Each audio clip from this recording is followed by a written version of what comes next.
Good evening बंधुरा तोमरा सबाई केमन आछो। तो आज के आमी पालंग पनीर बानाচ্ছি ताई भाबलाम बंधुदेर साथे एकटु शेयर करे निই।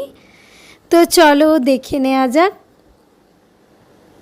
तार जोन्नो आमी पालंग शाकटा केटे भालोभाबे धुए निয়েছি।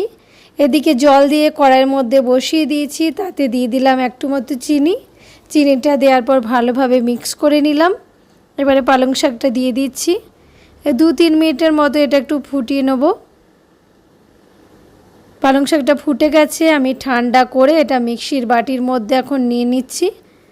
আর এদিকে পনির কেটে নিয়েছি আমি পিস পিস করে। এবারে দিয়ে দিচ্ছি দুটো কাঁচা লঙ্কা, একটু ধনেপাতা দিয়ে এটা পেস্ট করে নেব। পেস্ট করা আমার হয়ে গেছে। আর এদিকে কতগুলো রসুন কুচিয়ে রেখেছি, আর একটা টমেটো নিয়েছি, দু টুকরো আদা নিয়েছি। এদিকে টমেটোটা আমি পেস্ট করে নিয়েছি একটা বড় সাইজের। অন্যদিকে একটা কড়াই বসিয়ে দিলাম, তাতে দিয়ে দিলাম বেশ কিছুটা পরিমাণে সরষের তেল। তাতে দিয়ে দিচ্ছি একটু মতো গোটা জিরে, একটা শুকনো লঙ্কা, একটা তেজপাতা।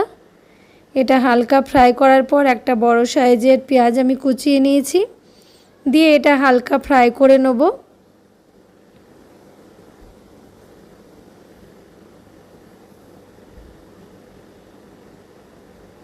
दो तीन मिनटर मतो এটা হালকা ফ্রাই করে নিতে হবে, যতক্ষণের পর্যন্ত কালারটা একটু চেঞ্জ করে আসছে, একটু লালচে কালার হয়ে আসবে। এবারে দিয়ে দিলাম একটা টমেটো পেস্ট, দিয়ে ভালোভাবে এটা 2-3 মিনিটের মতো একটু ফ্রাই করে নেব। স্বাদ মতো নুন দিয়ে দিলাম, হলুদ দিয়ে দিলাম 1 চামচ, আর কাশ্মীরি রেড চিলি পাউডার দিয়ে দিলাম 1/2 চামচ, 1 চামচ দিয়ে দিলাম জিরে গুঁড়ো।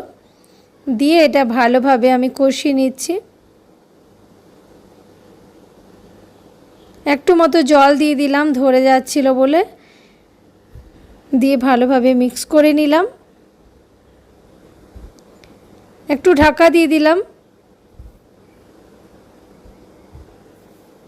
ভালোভাবে মিশিয়ে নিচ্ছি।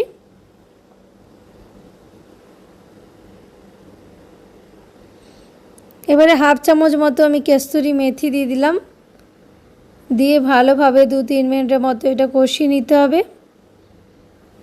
এবারে যে পালং শাকের পেস্টটা বানিয়ে রেখেছিলাম সেটা দিয়ে দিলাম, ভালোভাবে এটা মিক্স করে নিতে হবে 2-3 মিনিটের মতো। এইভাবে বানালে কিন্তু খেতে দুর্দান্ত হয় বন্ধুরা, অবশ্যই এভাবে একবার বানিয়ে দেখবে। একটু মতো জল দিয়ে দিলাম মিক্সির বাটিটা ধুয়ে, ভালোভাবে কষিয়ে নিচ্ছি। ঢাকা দিয়ে দিলাম 2 মিনিটের মতো। 2 মিনিট হয়ে গেছে, ঢাকা খুলে দিলাম, দিয়ে আবার এটা একবার নেড়ে নিচ্ছি। এবারে পনিরগুলো দিয়ে দিলাম, দিয়ে পনিরগুলো মিশিয়ে নিচ্ছি গ্রেভির সাথে।